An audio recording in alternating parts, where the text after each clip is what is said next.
Em nome do Pai que me criou, em nome do Filho que me resgatou, e em nome do Espírito Santo que me santificou, divina vontade, reina na minha vontade. Minha mãe, eu te amo e tu me amas. Dá-me um gole da vontade divina para minha alma. Me abençoa, Mãe, para que todas as minhas ações sejam feitas diante de vossos olhos maternais. Em nome do Pai, do Filho e do Espírito Santo. Amém.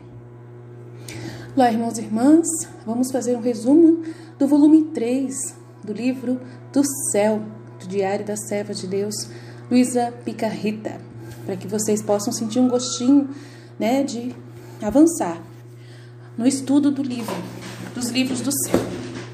Não é porque a gente está no mês de maio meditando, a vida de Maria, o seu sim, a jornada para a gente entrar no reino da divina vontade com ela, que nós vamos deixar de estar atentos ao livro do céu. Um pouquinho de cada coisa, E no livro do céu, volume 3, começa no dia 1º/11 de 1899 até 4/9 de 1900. Então, dia 1º de novembro de 1899, o título é Purificação da Igreja. Seu apoio. A vítima. Encontrando meu estado habitual, me vi fora de mim, dentro de uma igreja, e havia um padre que celebrava o sacrifício divino da Eucaristia. E enquanto fazia, chorava amargamente e disse: a coluna da minha igreja não tem onde inclinar-se. No ato em que ele disse, eu vi essa coluna, no topo, tocando o céu, e abaixo dela havia padres, bispos, cardeais e todas as outras dignidades que apoiavam a referida coluna. Mas, para minha surpresa, olhei e vi que aquelas pessoas eram muito fracas. As que estavam podres, as que estavam doentes, as que estavam cheias de lama. O número de pessoas que estavam em um estado para apoiá-la era muito escasso. De modo que estava numa coluna pobre. Tais eram os tremores que recebeu embaixo, que vacilou sem poder ficar parada. Acima desta coluna havia o Santo Padre, que com correntes de ouro e com os raios que ele transmitia de toda a sua pessoa, fazia o possível para sustentá-la, acorrentar e iluminar as pessoas que moravam abaixo. Embora algumas, se ele fugia, para se sentir mais confortável, apodrecendo e enlameado. Não apenas isso, mas para amarrar e iluminar o mundo inteiro. Enquanto eu via isso, aquele padre que celebrava a missa, duvido que ele fosse padre. Eu acho que era Nosso Senhor, me parecia ser, mas não tenho certeza. Ele me chamou para perto dele e me disse: minha filha, você vê como minha igreja está chorosa? Aquelas mesmas pessoas que tiveram que apoiá-la fracassam. Com suas obras quebram, batem e passam a denegri-la. O único remédio é que faz com tanto sangue seja com que tanto sangue seja derramado para formar um banho, a fim de poder lavar a lama podre e curar as feridas mais profundas, para que possam ser curadas, fortalecidas e embelezadas com esse sangue. Elas podem ser ferramentas inteligentes para mantê-la firme e estável. Então ele acrescentou, para mantê-la estável, ele acrescentou, liguei para você para te dizer, você quer ser vítima e assim ser um suporte para apoiar esta coluna em tempos tão incorrigíveis? No começo senti um arrepio por medo de ainda não ter forças, mas imediatamente me ofereci e pronunciei o fiat. Faça-se. Nesse tempo eu me vi cercado por tantos santos, anjos e almas do purgatório que com pragas e outros instrumentos me atormentavam. E eu, embora a princípio sentisse medo, mas quanto mais sofria, mais sentia vontade de sofrer e gostava de sofrer como um néctar muito doce.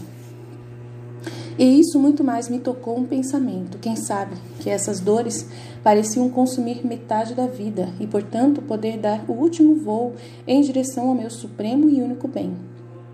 Mas, para meu grande pesar, depois de sofrer amargamente, vi que essas dores não consumiam minha vida. Ó Deus, que pena que esta carne frágil me impede de me unir com o meu único bem eterno. Depois disso, vi o massacre sangrento que ocorreu com aquelas pessoas que estavam abaixo da coluna. Que catástrofe horrível!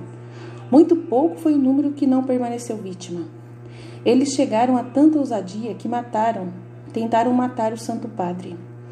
Mas então parecia que aquele sangue derramado, aquelas vítimas sangrentas e rasgadas, era um meio de fazer os que permaneceram fortes de modo a apoiar a coluna sem fazê-la mais vacilar. Oh, que dias felizes depois disso saiu! Dias de triunfo e paz, e a face da terra parecia renovada. A referida coluna adquiriu seu primeiro brilho e esplendor. Ó dias felizes, de longe vos saúdo, por tanta glória que dareis à minha igreja, e tanta honra àquele Deus que é seu chefe. Então, eu li inteiro o trecho, né? Porque é só um resumo do volume 3, mas é para a gente imaginar o que vai vir nesse trecho, né? Nesse volume 3. E é essa imagem que ela viu, né?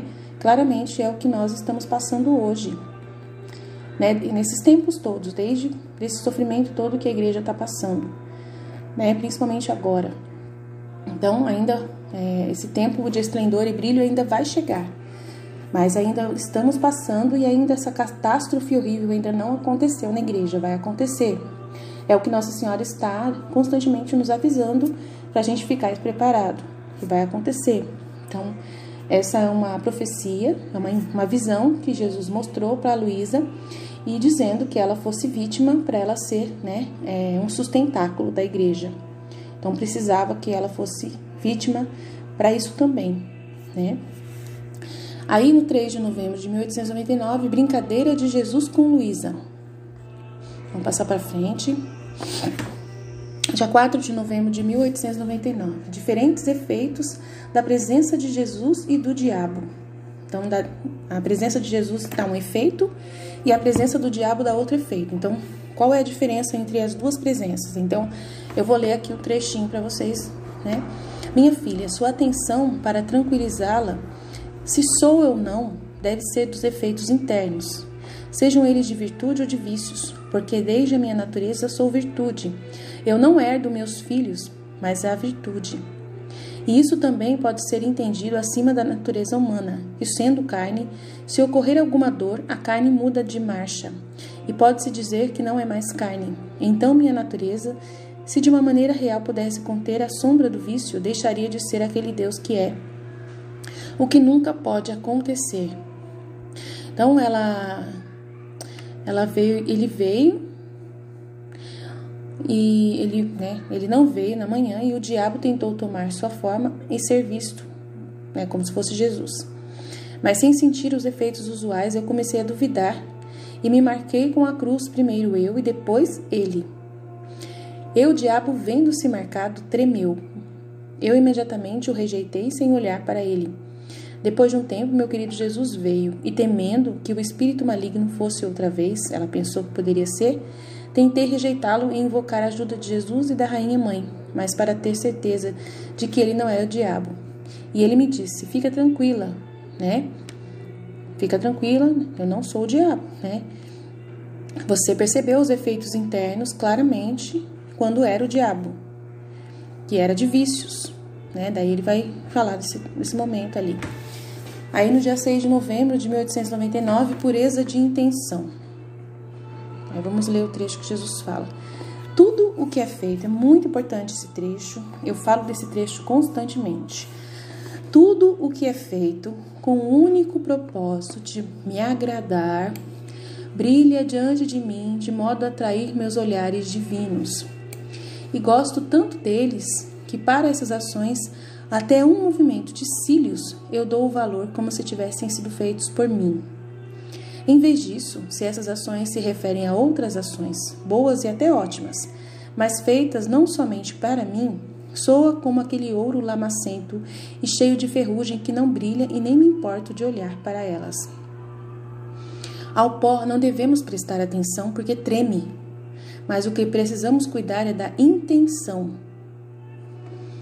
Aí ele fala, eu faço isso porque você, estando nessa posição de crucificação, você vem me apaziguar. E eu, como quero punir as pessoas, estou amarrando-as a você. Então, sobre a intenção. É muito importante, né? Ao pó não devemos prestar atenção. porque treme, mas o que precisamos cuidar é da intenção. Então, aquilo que você faz, até um movimento de cílios, ele dá valor como se fosse dele, no modo, de um propósito único de agradar a Deus.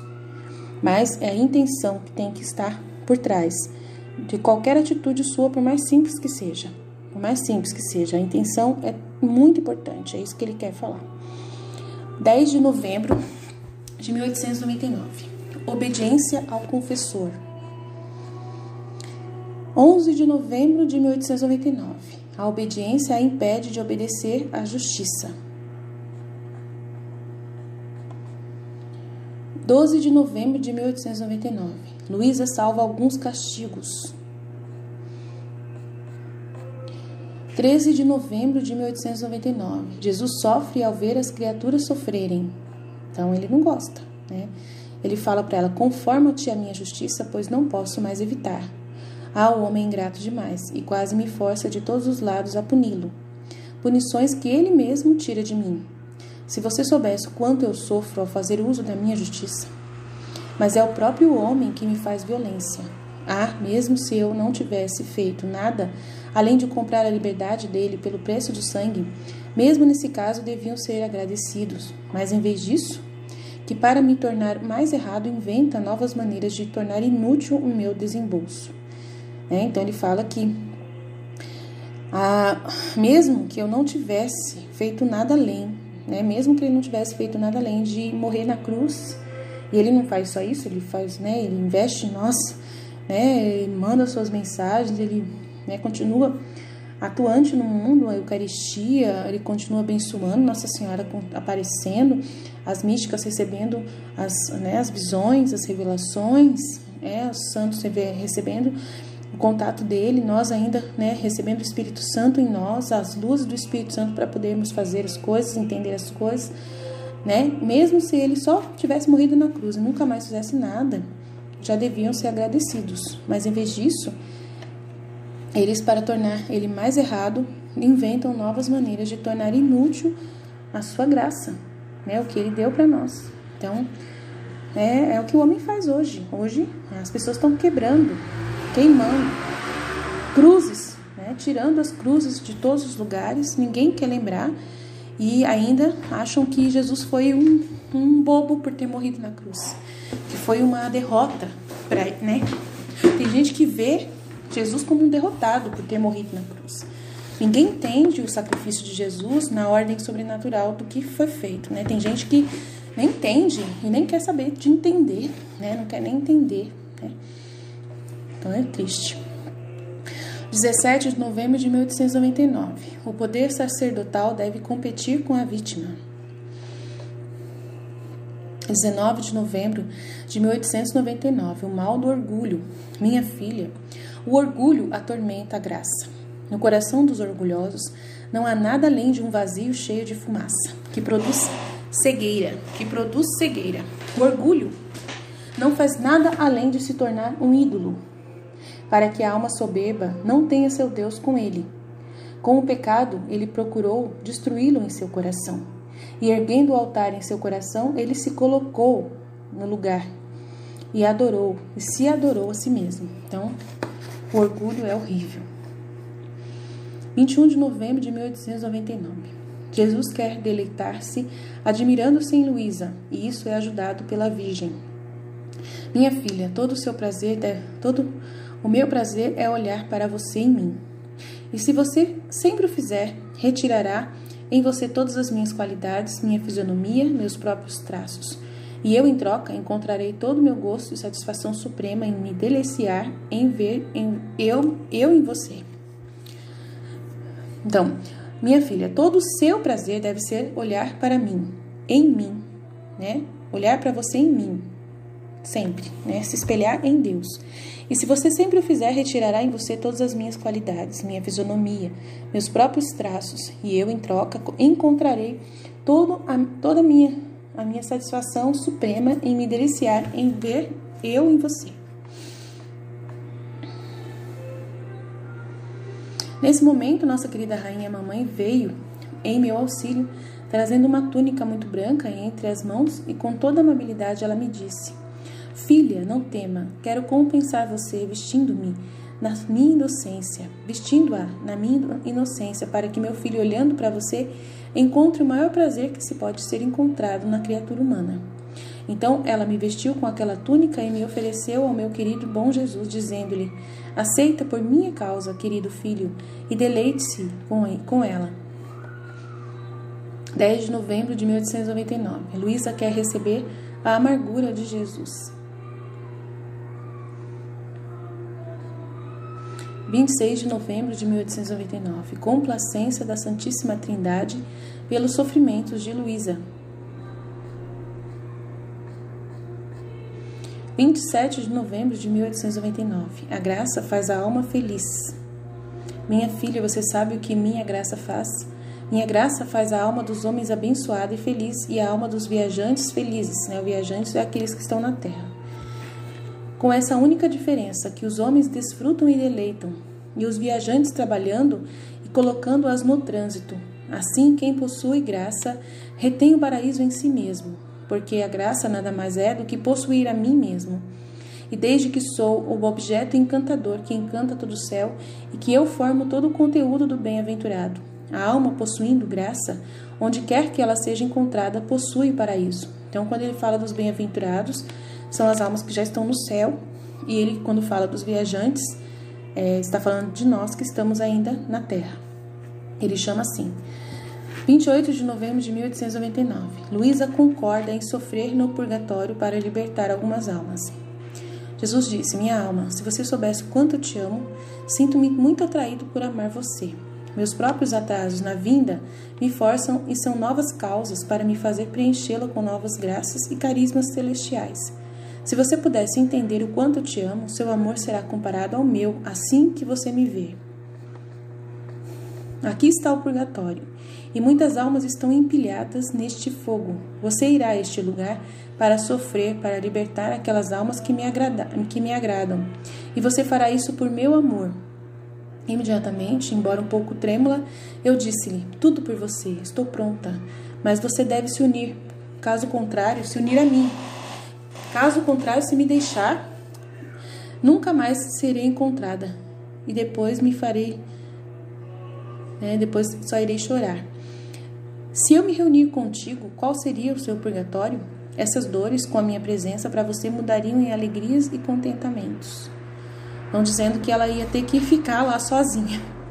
Aí ela falou: Eu não quero ir sozinha. E então, quando entrarmos naquele fogo, você ficará perto de mim, para que eu não te veja e aceite o sofrimento. Então eu fui para aquele lugar cheio de escuridão, e aquele que me seguiu por trás, e Jesus me seguiu por trás, pelo meu medo, não me deixou, pegou minhas mãos, segurando-as firmemente atrás de mim. Tendo descido lá, quem pode dizer as dores que aquelas almas sofriam? Eram certamente indizível para pessoas vestidas com carne humana. Então, entrando naquele fogo, a escuridão diminuiria, e muitas almas surgiriam e outras permaneceriam levadas. Depois de cerca de 15 minutos, partimos, e Jesus reclamou por todo lado. E eu disse imediatamente: Diga, meu bem, por que você reclama? Minha querida vida, talvez eu fosse a causa, porque não queria ir sozinha para aquele lugar de dores. Diga-me, você sofreu muito ao ver aquelas almas sofrerem?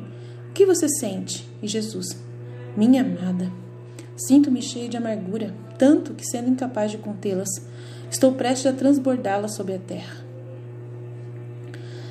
E ela falou: Não, meu doce amor, você a servirá para mim, não é? E quando me aproximei de sua boca, ele derramou um licor muito amargo, tão abundante, que eu não pude contê-lo, e orei que ele me desse forças para aguentar. Caso contrário, o que eu não fizera a nosso Senhor, eu teria feito. Se eu não fizesse, não aguentasse, eu derramaria aquela amargura sobre a terra. E isso me deixou muito triste por fazê-lo. Parece, no entanto, que ele me deu forças, embora houvesse tantos sofrimentos que eu senti que quase desmaiei. Mas Jesus, me segurando nos braços, me apoiou e me disse: Para você é necessário ceder pela força. Você se torna tão irritante que me sinto quase obrigada a te contentar. 30 de novembro de 1899. Membros infantis e membros saudáveis do corpo místico de Jesus. É muito legal essa parte, hein? Fala da igreja. 2 de dezembro de 1899. Eloquente louvor da cruz. É um trecho enorme. Nossa. 21 de dezembro de 1899. Luísa fala de virgindade e pureza. Ele fala: eu sou um receptáculo de almas puras. Ele fala muito bem da castidade. 22 de dezembro de 1899. Como Deus nos leva a amá-lo de 3 maneiras, e como de 3 maneiras ele se manifesta à alma. Eu te abraço para me amar de 3 maneiras. Primeiro, por força de benefícios. Segundo, pela força de simpatia. Terceiro, pela força da persuasão. Eu não entendi nada. Quem pode dizer o que eu entendi? Pareceu-me que o abençoado Jesus, para atrair meu amor e também o de outras criaturas, ele chove benefícios pela nossa causa.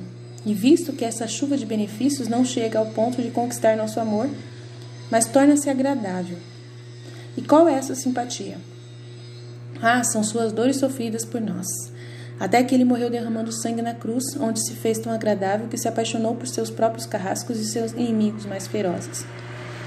Além disso, para nos atrair mais e tornar nosso amor mais forte e mais estável, ele nos deixou à luz de seus exemplos sagrados, unidos à sua doutrina celestial, que como uma luz lança as trevas desta vida e nos leva à salvação eterna. Na segunda vez que ele veio me disse: eu me manifesto à alma também de 3 maneiras diferentes. Com poder, com notícias e com amor. O poder é o Pai. A notícia é a palavra. O amor é o Espírito Santo. Quantas outras coisas eu entendi, mas muito pouco, porque eu não sei manifestar. Pareceu-me que com o poder Deus se manifesta na alma em toda a criação, do primeiro ao último, e a onipotência de Deus se manifesta. O céu e as estrelas e todos os outros seres falam conosco, embora a linguagem muda de um ser supremo, de um ser não criado, de sua onipotência, porque o homem mais cientista, com toda a sua ciência, não pode vir a criar a montanha mais pequena. Isso nos diz que deve haver um ser não incriado, mais poderoso, que criou tudo e dá vida e subsistência a todos os seres. Como todo o universo em notas claras e em caracteres indeléveis nos fala de Deus e de sua onipotência. Então, quem não vê é cego voluntário. Com a notícia, pareceu-me que Jesus abençoado ao descer do céu veio pessoalmente à terra para nos dar notícias do que é invisível para nós. E quantas maneiras ele não se manifestou? Acredito que todo mundo por si só entende tudo mais. Por isso não vou insistir em dizer, um jeito do amor que Jesus age também, que é através da bondade, da caridade das pessoas. Também ele manifesta através, do amor. 25 de dezembro de 1899. Jesus quer dela uma atitude contínua de sacrifício. 27 de dezembro de 1899. A caridade deve ser como algo que deve cobrir ações. 30 de dezembro de 1899. Efeitos da humilhação e mortificação. A humilhação não só é preciso aceitá-la, mas também amá-la, tanto quanto mastigá-la como comida. E quando um alimento é amargo, quanto mais é mastigado, mais se sente amargura. E assim uma humilhação bem mastigada dá origem à mortificação. E esses são 2 meios muito poderosos, isto é, humilhação e mortificação, para sair de certos obstáculos e obter as graças que você deseja. Embora pareça prejudicial à natureza humana, como alimento amargo parece querer trazer algo mais do que bem. Então, humilhação e mortificação, mas não é assim. Quando o ferro é batido, Mas sobre a bigorna mais brilha fogo e permanece purgado. Então a alma, quanto mais humilhada e batida na bigorna da mortificação, mais brilha com fogo celestial e permanece purgada. Se ela realmente quer seguir o caminho do bem, se for falso, tudo acontece ao contrário. Né? Então, se ela quer seguir o caminho do bem, vai dar tudo certo. Mas se ela for humilhada e ela não quiser, né, aproveitar isso, ela vai ser terrível, né? 1º de janeiro de 1900, efeitos do autoconhecimento. Quanto mais a alma se humilha e se conhece, mais se aproxima da verdade e, encontrando-se na verdade, tenta se esforçar no caminho das virtudes, das quais vemos muito longe, e se vemos que ela está no caminho das virtudes, ela vê imediatamente o que resta ser feito, porque as virtudes não têm fim, são tão infinitas quanto eu. Assim, a alma, encontrando-se na verdade, sempre tenta se aperfeiçoar, mas nunca virá a se ver como perfeita. E isso serve e garantirá que a alma esteja ainda trabalhando continuamente, esforçando-se para melhorar a si mesma, mas sem perder tempo na ociosidade. E eu me agradando com seu trabalho, enquanto a retoco para pintar minha semelhança com ela. Aqui, portanto, eu queria ser circuncidado, para dar um exemplo de grande humildade, que deixou os anjos do céu atordoados. Por quê? Porque quando ele foi circuncidado, a circuncisão era feita para os pecadores. Somente, né, pela condição da pessoa ser pecador. E a circuncisão tinha a mesma coisa do batismo hoje, né? Tem o mesmo efeito do batismo, de tirar, né, o pecado original da alma. Então, ao ser circuncidado, ele demonstrou uma situação de que ele era um pecador, né, como qualquer outro homem, e ele nunca foi, né, ele era totalmente santo. 3 de janeiro de 1900, paz. Paz. Não queira se aborrecer, paz. Como uma flor muito perfumada perfuma o lugar onde está colocada. A paz enche Deus com a alma que a possui. 5 de janeiro de 1900, efeitos do pecado e da confissão. Minha filha, o pecado é um abraço venenoso e mortal para a alma. Não apenas, mas também para todas as virtudes que existem na alma. Eles acham, se é sério, se é venial, é um abraço ferido que torna a alma muito fraca e enferma. E junto com ela, as virtudes que adquira enfermam. Também ficam doentes as virtudes que adquiriu, né? Que arma mortal é o pecado. Somente o pecado pode ferir e dar morte à alma. Nenhuma outra coisa pode prejudicá-los. Nenhuma outra coisa. Se torna diante de mim censurável, odiosa, a não ser o único pecado. Como o pecado fere e dá morte à alma, o sacramento da confissão dá vida e cura das feridas. Restaura o vigor às virtudes. E isto, mais ou menos, de acordo com as disposições da alma, opera a virtude do sacramento. 6 de janeiro de 1900. A confiança escala para ascender à divindade. A confiança tem 2 braços. Um abraça a minha humanidade e a usa como uma escada para subir a minha divindade. Com o outro, abraça a divindade e em torrentes atrai para ela as graças celestiais, de modo que a alma permanece completamente inundada no ser divino. Quando a alma está confiante, é certo que consegue o que pede. Eu me faço amarrar meus braços e a faço fazer o que ela quer. Eu a faço penetrar em meu coração e de si mesma eu pego o que ela pediu de mim. Se eu não fizesse isso, me sentiria em estado de violência. Então peçam muito, e muito, e muito. 8 de janeiro de 1900. Erros também serão beneficiados. Minha filha, até os erros serão beneficiados. E isso para informar que não há nenhum artifício de sua parte, ou por acaso, você é uma médica? Porque se fosse, você teria se avisado para onde foi.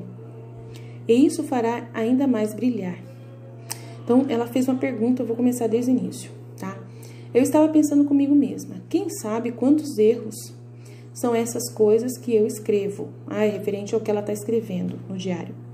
Enquanto isso, me senti desmaiando e o abençoado Jesus me disse: minha filha, até os erros que você escrever vai ser beneficiados. E isso para informar que não há nenhum artifício de sua parte, né? Que não é nada inventado da parte dela. Ou por acaso você é um artista, né? Um médico que ele diz aqui, ou por acaso você é uma doutora. É isso que, né, que quer dizer. Porque se fosse, você teria, né? Você saberia onde está indo, né? E isso fará ainda mais brilhar o que eu estou pedindo, né? E falando com você. Vendo a coisa simples, mas garanto que eles não encontrarão uma sombra de vício e algo que não diz virtude neste conteúdo. Por enquanto você escreve, eu sou a mesma pessoa guiando sua mão. No máximo, eles serão capazes de encontrar alguns erros no primeiro aspecto, mas se olharem muito bem, encontrarão a verdade em tudo. Então tem um baita de um erro aqui da tradução, né? Por acaso você é uma doutora? Uma doutora é uma estudiosa, tal, não médico. Então a gente vai, né, aprendendo, vai lendo de novo. À medida que eu vou lendo, eu vou ajudando vocês aí a entender, né? E logo que eu puder eu arrumo, tá? Nesse momento eu só tô lendo, não vou arrumar. Minha herança é firmeza e estabilidade. Não estou sujeito a nenhuma mudança. E a alma, quando mais se aproxima de mim e entra no caminho das virtudes, mais se sente firme e estável em fazer o bem. E quanto mais longe de mim, mais estará sujeita a mudanças e oscilações, agora para o bem e agora para o mal. 12 de janeiro de 1900. Diferença entre autoconhecimento e humildade. Um trecho enorme. Enorme. Meu Deus, não chega mais. 17 de janeiro de 1900. A maldade e a astúcia do homem. 22 de janeiro de 1900. Correspondência à graça. Sim, eu recomendo. É a correspondência com a minha graça. E para ser fiel, você deve ser como aquele eco que ressoa no vazio. Que assim que a voz começa a emitir, imediatamente, sem o menor atraso, ouve-se o eco reverberando abaixo. Então você, assim que começa a receber minha graça, sem esperar que ela cumpra, imediatamente o eco de sua correspondência começa. Vamos ler de novo. Sim. Deixa eu ver se ela perguntou alguma coisa. Ah, Senhor, você não me ama mais? E ele disse, sim. Né? Não quer dizer isso. O que eu recomendo é a correspondência com a minha graça. E para ser fiel, você deve ser como aquele eco que ressoa no vazio, né? Não precisa ter nenhum retorno de Deus. É um eco no vazio, né? A correspondência a Deus é esse eco no vazio. Você não recebe nada de Deus, nem um sinal, nada. Você fica sempre, né? Tô amando a Deus aqui, tô adorando, cadê? Não tem nenhum retorno, nada. Visível, né? É um eco que ressoa no vazio, e assim que a voz começa a emitir imediatamente, sem o menor atraso, ouve-se o eco reverberando abaixo. Então, você é assim que começa a receber a minha graça, sem esperar que ela a cumpra, imediatamente o eco de sua correspondência começa. Então, se você rezou, pediu alguma coisa, você não entendeu nada do que aconteceu, não viu nenhum sinal, nada, mas você confia, segue em frente, né? Segue em frente. Então, só o seguir em frente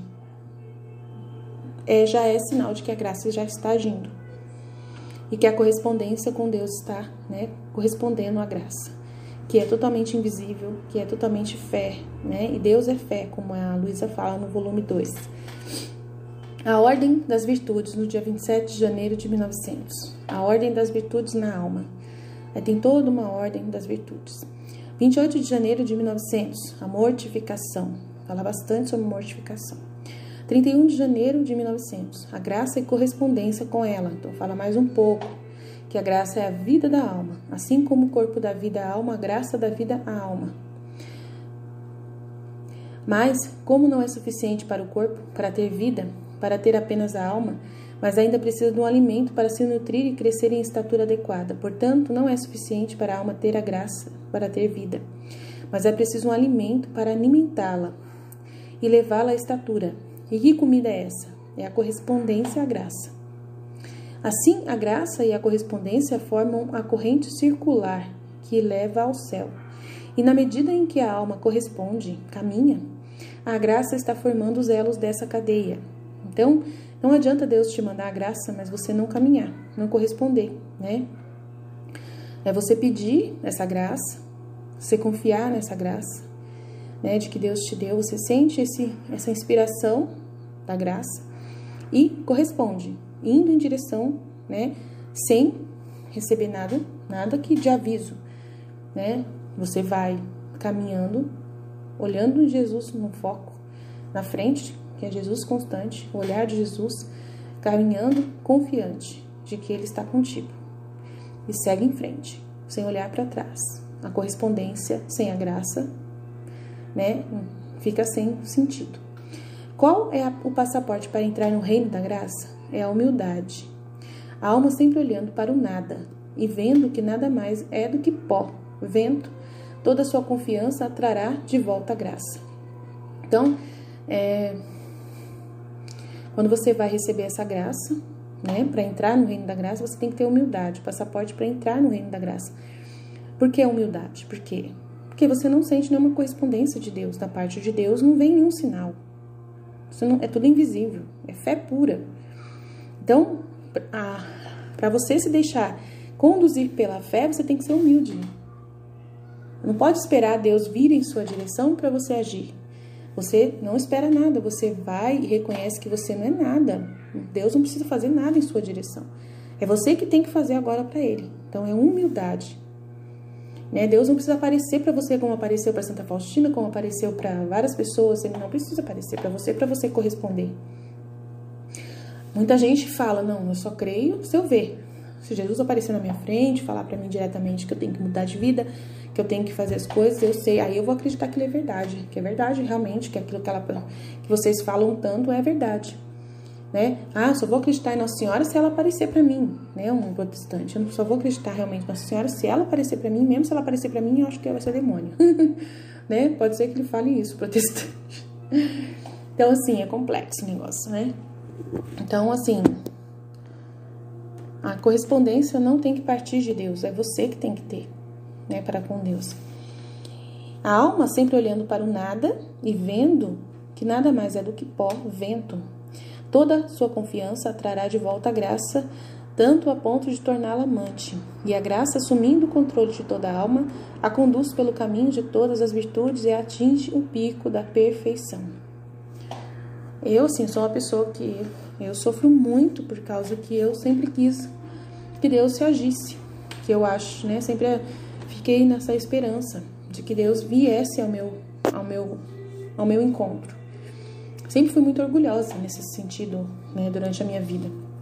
E aí acabei com isso. Parei com isso. Depois que eu fui entendendo, Deus foi modificando meu ser.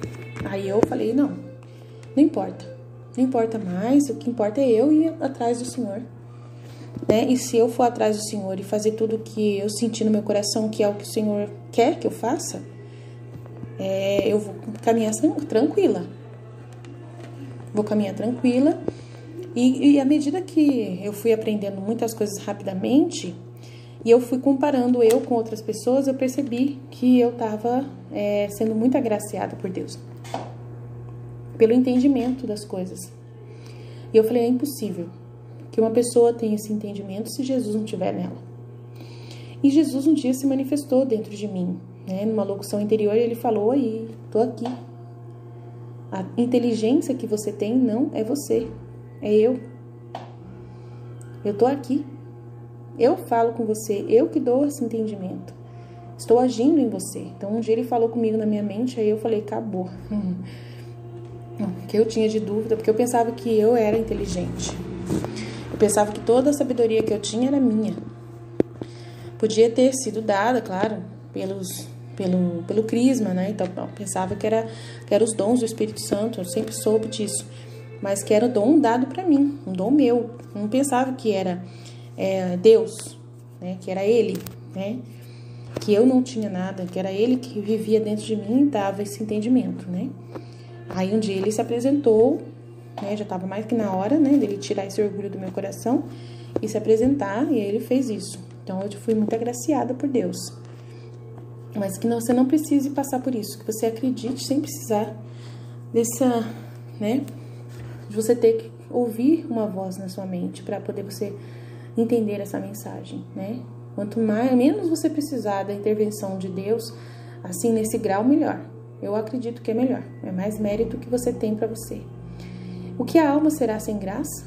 Pareceu-me o corpo sem alma, que se tornou fedorento com vermes e apodrece por todos os lados, de modo que se torna objeto de horror a própria visão humana. Assim, a alma sem a graça se torna tão abominável que causa horror à vista, não dos homens, mas daquele Deus 3 vezes santo. Ah, Senhor, liberte-me de tanta desgraça, do monstro abominável do pecado. Então, a graça, você está em estado de graça quando você não está em pecado, tá? É muito importante a confissão para você estar em estado de graça. Confiança, 4 de fevereiro de 1900, confiança. Aí vai falar da confiança, que é muito importante. De novo, ele vai falar da confiança. Dia 5 de fevereiro de 1900. A confiança evita que a alma seja amarrada pela derrota. Minha filha, às vezes, a alma sente um encontro em alguma virtude e quando ela se torna forte, supera esse encontro. A virtude permanece mais resplandecente, mais enraizada na alma. Mas, no entanto, a alma deve tomar cuidado para não administrar a corda a ser amarrada pela derrota. E isso ela fará sempre encolhendo sem sair do círculo da verdade, que é o seu conhecimento do nada, que ela é.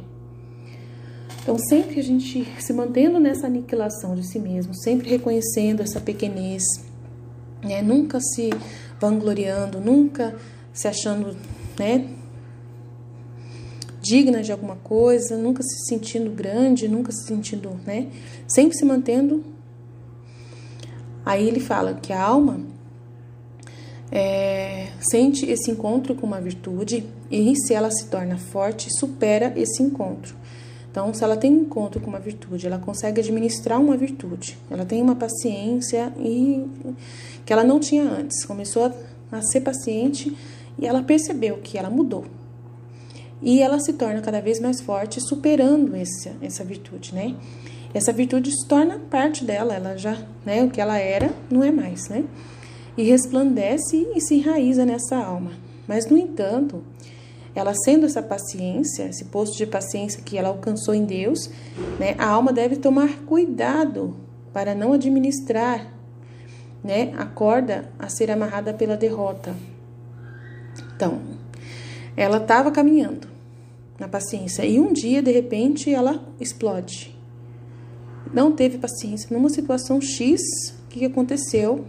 Que Deus permitiu. Então, por causa dela ter perdido aquela situação, depois de já ter enraizado a virtude nela, ela já se considerar paciente, ela já se considerar, né, vencida nessa situação, né, que ela venceu, acontece que um dia explode, perdeu a paciência. E ela não pode ficar amarrada e presa na derrota. Ela tem que confiar. Então, aquilo que ele falou, a confiança evita que a alma seja amarrada pela derrota, tá? E isso ela fará sempre encolhendo-se na humildade, sem sair do círculo da verdade, né? Qual é o círculo da verdade? Ela vai reconhecer que mesmo ela tendo conseguido, né, por um bom tempo, viver essa paciência, né? Ela sabe que ela é sempre vil bichinho, que ela é sempre verme, né, pequeno, que ela é sempre uma alma pecadora. Ela sempre tem que lembrar de onde ela veio, o pó que ela é. E que ela pode voltar, sim, a explodir, né? Na falta de paciência em algum momento. Que isso pode acontecer. E não é por causa disso que ela vai desistir do caminho. Ela vai confiar, vai pedir perdão e vai seguir em frente e continuar buscando cada vez mais essa união com Deus. E essa, né, certeza de que vai conseguir vencer na próxima vez. Então é isso. Eu vivo muito isso. Eu vivo isso direto. Vocês não têm noção. Eu acho que eu só vivo em base dessa confiança, gente. Até me emociono, porque eu só vivo em base dessa confiança. Se não fosse essa confiança que eu tenho em Jesus, eu já tinha desistido há muito tempo. Há muito tempo. Porque a gente não é nada. Quando a gente pensa que a gente está caminhando, a gente pisa na bola feio.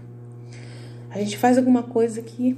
Nossa, eu fico lendo esses livros de Nossa Senhora, de São José, de Jesus, da vida íntima. Vocês não têm noção, né? Quanto mais você estuda essas coisas, mais você se sente. Ai, eu quero ser igual a eles, eu quero ser, me ajuda Jesus, me ajuda. E isso motiva você, você troca os seus pensamentos pelos pensamentos, né, santos de Jesus, pelos pensamentos santos daquilo que você está lendo, que você está estudando.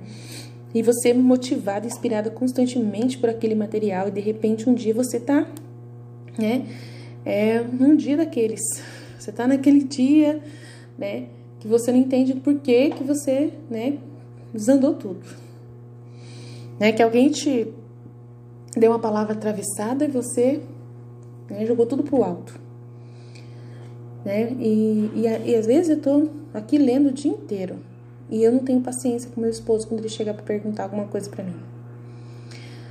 Na hora, vocês não têm noção de como eu fico chateada.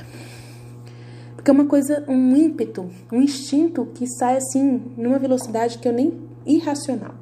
Onde a minha razão não funcionou. E eu fico brava comigo mesma. Fico tão brava, sabe? Vocês não têm noção. E eu fico conversando com Jesus por horas sobre isso. Tentando entender por quê. Mas aí Jesus sempre me abaixando. Ele sempre me abaixando. Porque você é pecadora. Porque você é baixa. Né? Você precisa... entender que eu preciso manter você lá, na humildade, na humilhação, reconhecendo que, né, você tá, por mais que você esteja inundada pela graça, né, por mais que você esteja buscando essa graça, vivendo nessa busca constante, né, você tem que entender quem você é, né, você tem que descer do céu e vir para a terra, para saber que você ainda é terra, né. E aí as pessoas estão na terra e aí estão querendo sua atenção. E você tem que voltar para a terra. E ninguém gosta de sair do céu para voltar para a terra, né? Nesse momento que eu estou no céu, alguém vem me incomodar, eu volto para a terra e isso me deixa furiosa, né? E aí nesse momento eu não raciocínio, eu acabo não tendo paciência. E eu jogo tudo pro alto. Eu falo para Jesus, joguei tudo pro alto, o que adiantou ficar no céu um tempão? Cheguei na terra e acabei com a terra. E aí a confiança de não ser amarrada pela derrota. Se eu não confiar em Jesus, se eu não entender que tem algo por trás disso tudo, que ele está agindo, que ele continua agindo, e que eu sou um nada em me humilhar, pedir perdão, reconhecer, pedir perdão pro meu esposo, falar para ele, olha, eu falo pro meu esposo, falei assim, interessante, como pode uma pessoa estudar tantas coisas de Deus e de vez em quando, faz alguma bobeira. Eu fico, nossa, muito irritada com isso. Mas aí é Deus sempre falando pra mim, desce pra terra. Mantém o seu foco, né? Sempre na humildade, sempre se veja. E é Ele cuidando disso, gente. Vocês não têm noção do que é isso, é Deus cuidando de você. Porque é muito importante, gente, Ele fazer isso. É muito importante Deus manter você na rédea curta. Vocês acham que eu penso que isso é uma coisa ruim? Não.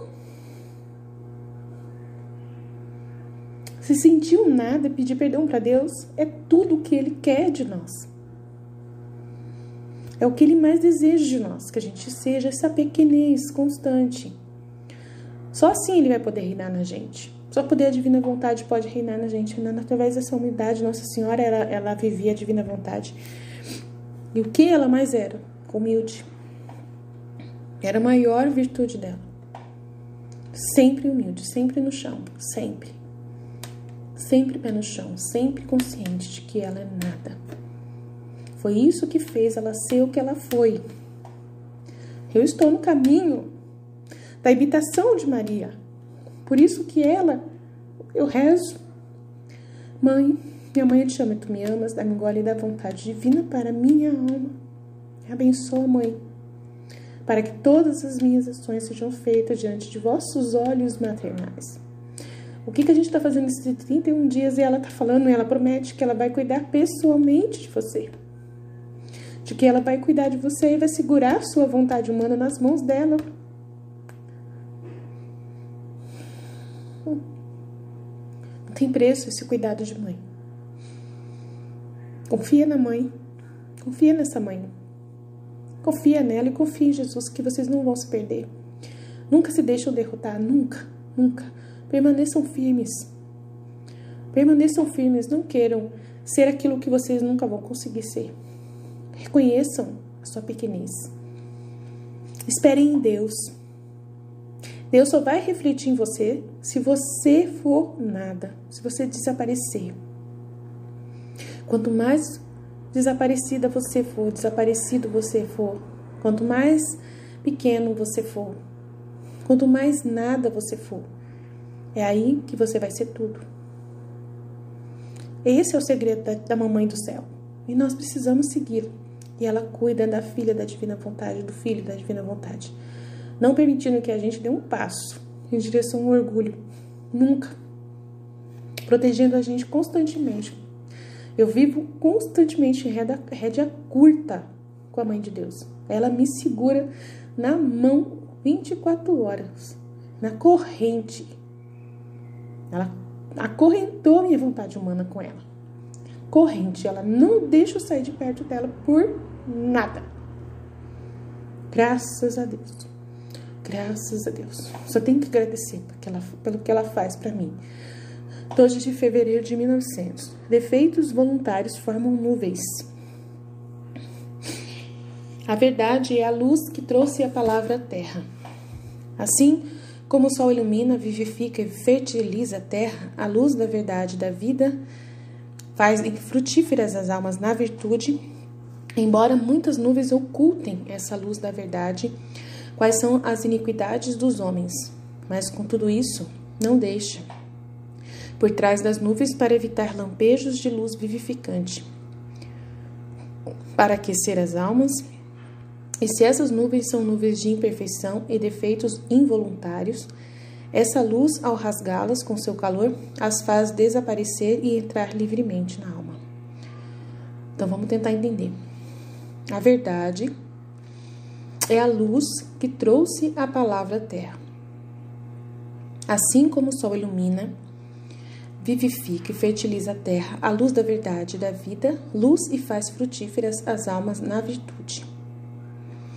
Embora muitas nuvens ocultem essa luz da verdade, quais são as iniquidades dos homens? A luz, que oculta a luz da verdade, são as iniquidades dos homens, mas com tudo isso, não deixa por trás das nuvens, ainda mesmo com essa iniquidade, mesmo com essa maldade dos homens, que prejudica a gente ver a ação da verdade, da luz da verdade na terra, mesmo por trás dessas nuvens, Deus consegue enviar lampejos de uma luz vivificante para aquecer as almas.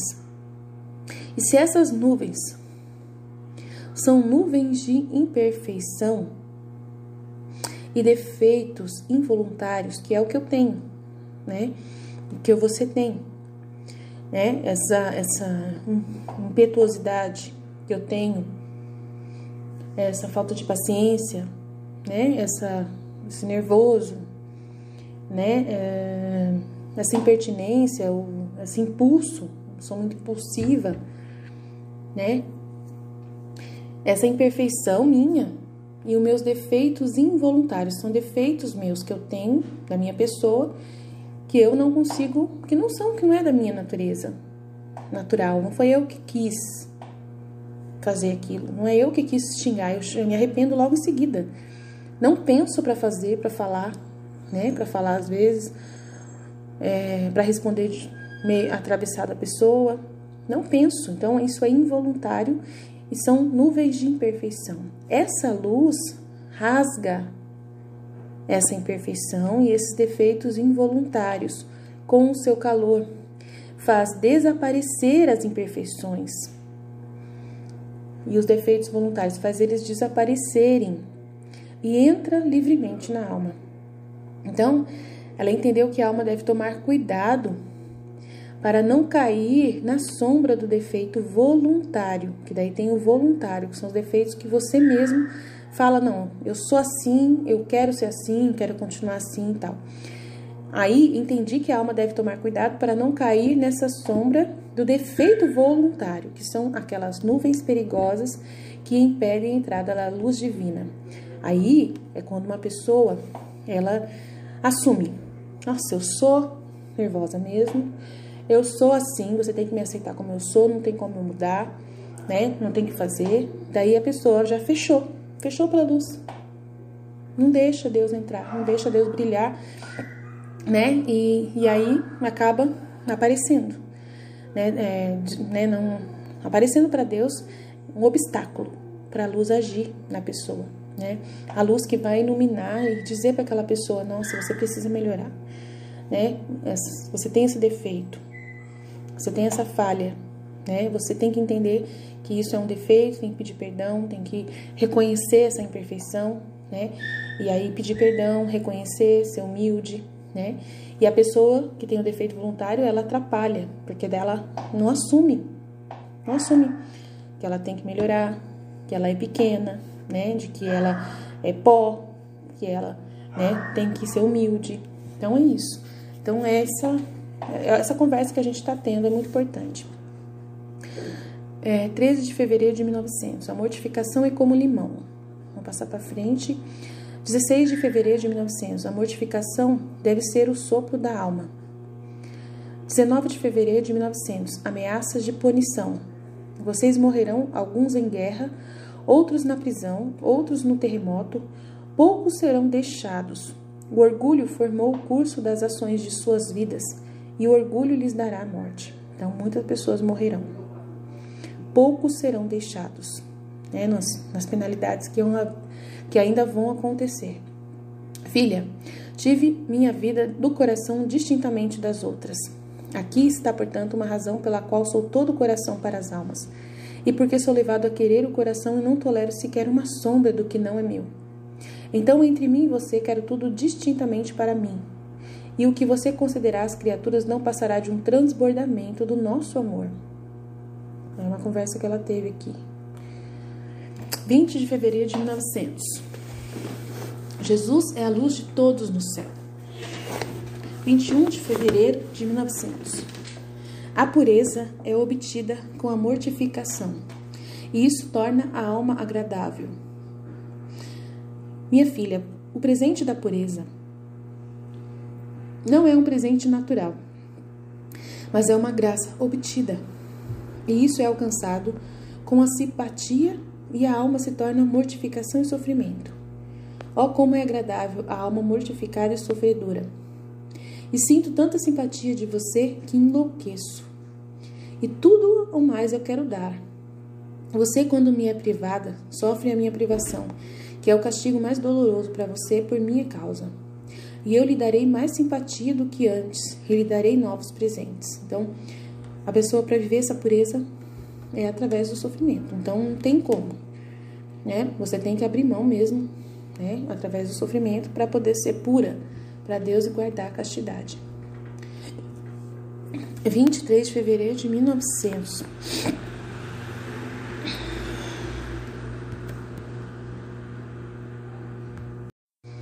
(23 de fevereiro de 1900), o sinal para saber se um estado é a vontade de Deus. 30 de fevereiro de 1900, Luísa resiste à obediência. 26 de fevereiro de 1900, a vontade divina é a bem-aventurança de todos. 27 de fevereiro, a vontade divina liga Jesus à alma. 2 de março de 1900, a união das vontades é o que liga Jesus à alma. 7 de março de 1900, a alma conformada com a divina vontade se liga a Deus. 9 de março de 1900, a graça é como o sol. 10 de março de 1900, efeitos do sofrimento. 11 de março de 1900, encontro com uma alma do purgatório. 14 de março de 1900, como atrair almas ao catolicismo e remover tanta descrença. Nossa, todo mundo vai querer saber isso, né? É enorme o trecho, né? 15 de março de 1900, Jesus se sente desarmado pelas almas das vítimas. 17 de março de 1900, a dor do Papa, humildade. 20 de março de 1900, aviso de punições. 25 de março de 1900, o verbo encarnado é como o sol para as almas. 1 de abril de 1900, as paixões mudam em virtude. 2 de abril de 1900, Jesus julga de acordo com a vontade com que ele trabalha. 9 de abril de 1900, abandono em Deus. 10 de abril de 1900, os desejos de ver Jesus atraem para a alma. 16 de abril de 1900, as 3 assinaturas do passaporte da bem-aventurança na terra. Muito bom. Enorme trecho também. 20 de abril de 1900, a cruz é um espelho onde a alma se lembra da divindade e o olha e vê os seus traços. 21 de abril de 1900, a cruz sela Deus na alma. 23 de abril de 1900, a renúncia é o óleo que unge. 24 de abril de 1900, a Eucaristia e o sofrimento. 25 de abril de 1900, a pureza do trabalho é leve. 1º de maio de 1900, se a Eucaristia é o depósito da glória futura, a cruz é desembolsada para comprá-la. 3 de maio de 1900, festa na cruz no céu. Da cruz no céu. 9 de maio de 1900, Luísa vê o mistério da Santíssima Trindade na forma de 3 sóis. 17 de maio de 1900, poder das almas vítimas. 18 de maio de 1900, encha o seu interior de Deus. 20 de maio de 1900, todas as coisas do nada têm um começo. 21 de maio de 1900, o estado mais sublime é desfazer nossa vontade na vontade de Deus e viver de sua vontade. O objetivo que tenho sobre você não é de coisas prodigiosas, de tantas coisas que eu poderia trabalhar em você para mostrar meu trabalho. Mas meu objetivo é para absorver você em minha vontade e fazer dela, da sua vontade, apenas uma com a minha. E deixar para você uma espécie de perfeição, de perfeita uniformidade, sua com a minha vontade. Mas este é o estado mais sublime, é o maior prodígio, é o milagre dos milagres que pretendo fazer em você. Minha filha, para alcançar nossa vontade perfeitamente, a alma deve se tornar invisível. Ela deve imitar-me, que enquanto preencho o mundo mantendo-o absorvido em mim e não sendo absorvido por ela, me torno tão invisível que não me deixo ver por ninguém. Isso significa que não há matéria em mim, mas tudo é espírito mais puro. E se na minha suposta humanidade eu entendi o assunto, era para me parecer em tudo com o homem e dar a ele um exemplo muito perfeito de como espiritualizar esse mesmo assunto. De onde a alma deve todo espiritualizar-se e tornar-se invisível para formar facilmente sua vontade com a minha vontade. Porque o que é invisível pode ser absorvido em outro objeto. Dos 2 objetos que se desejam formar apenas um, é necessário que se perca a forma. Caso contrário, nunca se formaria um único ser. Que sorte teria se você se destruísse e se tornasse invisível? Poderá receber uma forma completamente divina. De fato, você sendo absorvida em mim e eu em você, formando um só único ser, você viria a reter em si a fonte divina. E como minha vontade contém todo o bem que possa existir, você viria a reter todos os bens, todos os presentes, todas as graças, e não precisaria procurá-las em outro lugar, a não ser em si mesma. E se essas virtudes não têm virtudes, estar na minha vontade, de acordo com o que a criatura pode alcançar, encontrará seu fim, porque minha vontade faz de alcançar para adquirir as virtudes mais heróicas e mais sublimes que a criatura não pode superar. A altura da perfeição da alma derrotada em minha vontade é tão grande que chega a funcionar como Deus. E se isso não é de admirar, porque já que ela não vive mais a sua vontade, mas a própria vontade de Deus, cessa de pensar por si mesma. E se vivendo com essa vontade, ela possui o poder, a sabedoria, a santidade e todas as outras virtudes que o mesmo Deus contém. É o suficiente para lhe dizer, para fazer você se apaixonar e cooperar o máximo que puder da sua parte para conseguir tudo isso. Que a alma que vem viver apenas da minha vontade é rainha de todas as rainhas, e seu trono é tão alto que chega ao trono do Eterno, e entra nos segredos da Augustíssima Trindade, e participa do amor mútuo do Pai, do Filho e do Espírito Santo. Ó, como todos os anjos e santos a honram, os homens a admiram e os demônios a temem, vendo nela o ser divino. Esse trecho é tudo que vocês precisam entender e ouvir para poder nem pensar 2 vezes para dar sua vontade para Jesus. É possível. Eu acredito que eu estou vivendo bastante já nesse inteirinho de invisível. Porque eu não faço nada além de viver a divina vontade. Eu não tenho mais vontade nenhuma minha, nada. Eu não consigo ficar em outro lugar, não ser falando da divina vontade, estudando sobre a divina vontade. Nossa, gente. E eu morri praticamente pra mim mesma. Agora, eu não deixo de estar com meus filhos, não deixo de estar com meu marido, de cuidar da minha família, de trabalhar, não deixo nada disso, mas a minha mente, sabe? É só Deus. É o 24 horas por dia. Não tem o que falar. E eu me sinto muito feliz assim. Muito em paz assim. Não troco isso por nada nesse mundo. Não troco por nada nesse mundo. Pode vir a pessoa mais rica do mundo me oferecer qualquer coisa. Eu não troco. Não troco essa vida que eu levo. Tudo que eu consegui com Deus por nada. Não troco. 24 de maio de 1900. A vontade de Luísa é a mesma de Jesus. 27 de maio de 1900. O amor de Deus e a graça penetram nas partes mais íntimas do homem. 29 de maio de 1900. Ameaça de punição. 3 de junho de 1900. Falta de estima pelos outros é falta da verdadeira humildade. A falta de estima pelos outros é falta de verdadeira humildade. É muito importante isso. Muito importante. Luísa crucificada poupa alguns castigos sobre Corato, na sua cidade natal italiana, no 6 de junho de 1900. 7 de junho de 1900. Jesus lhe entrega as chaves da justiça e uma luz para revelá-la. 10 de junho de 1900. Escritório das vítimas das pragas. 12 de junho de 1900. A obediência a faz pedir a Jesus que a faça sofrer para impedir o castigo.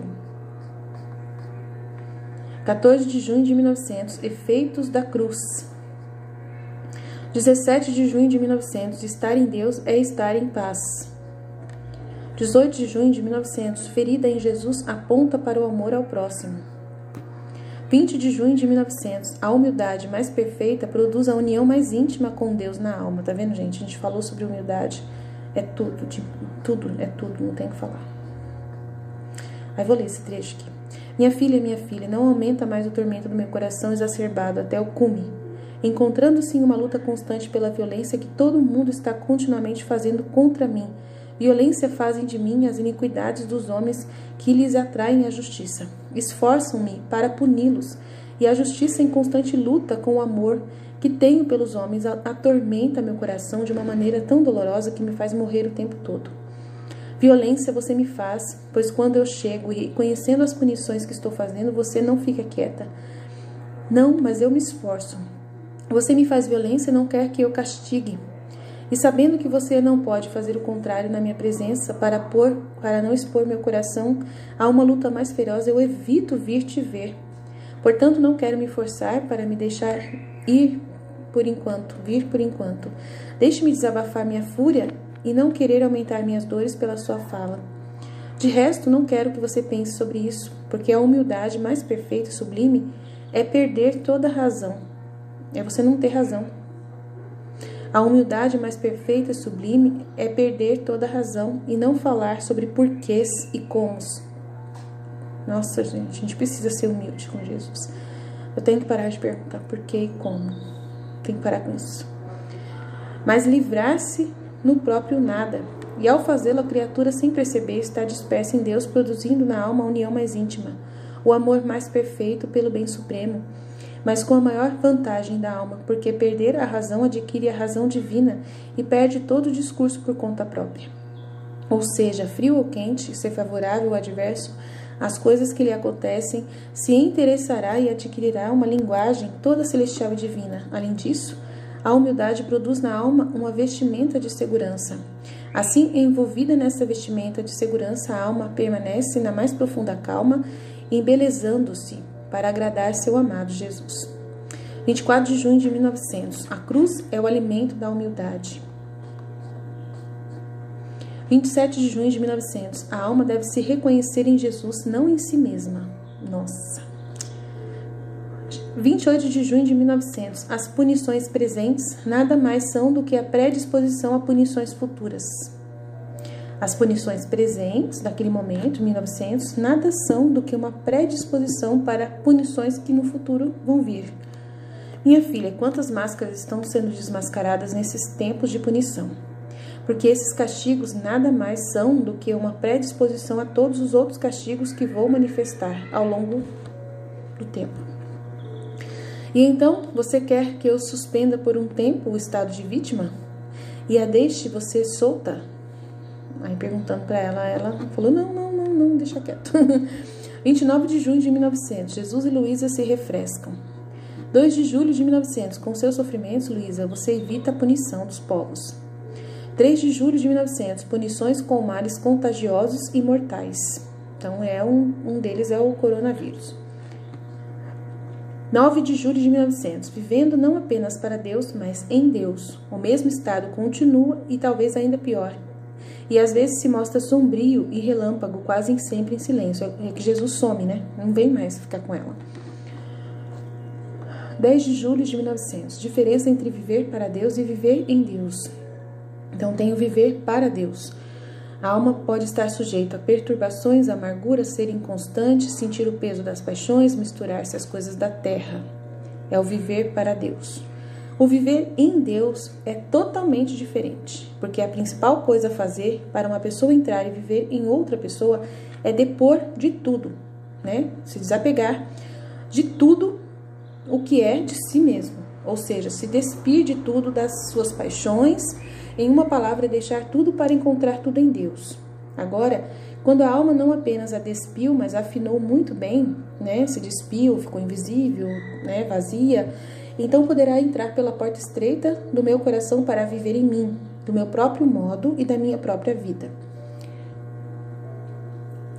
Porque embora meu coração seja muito grande, tanto que não há fim em suas fronteiras, mas a porta é muito estreita e somente quem é despojado de tudo pode entrar. É entrar pelo buraco da agulha.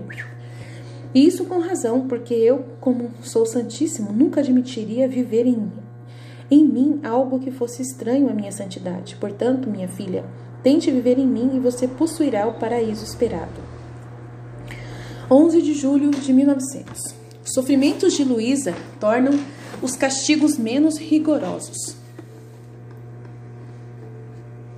14 de julho de 1900, o decreto das punições está assinado.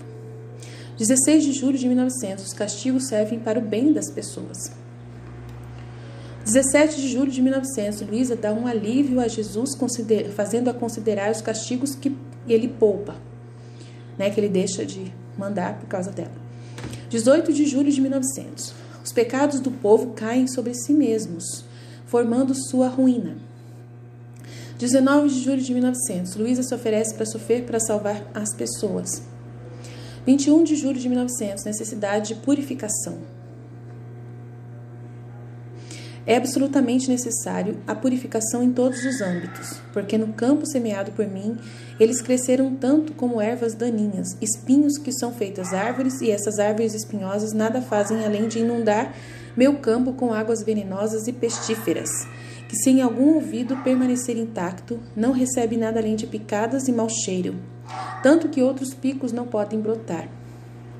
Primeiro, porque carecem do solo ocupado por tantas plantas nocivas. Segundo, por causa das mordidas contínuas que recebem, que não lhes dão paz.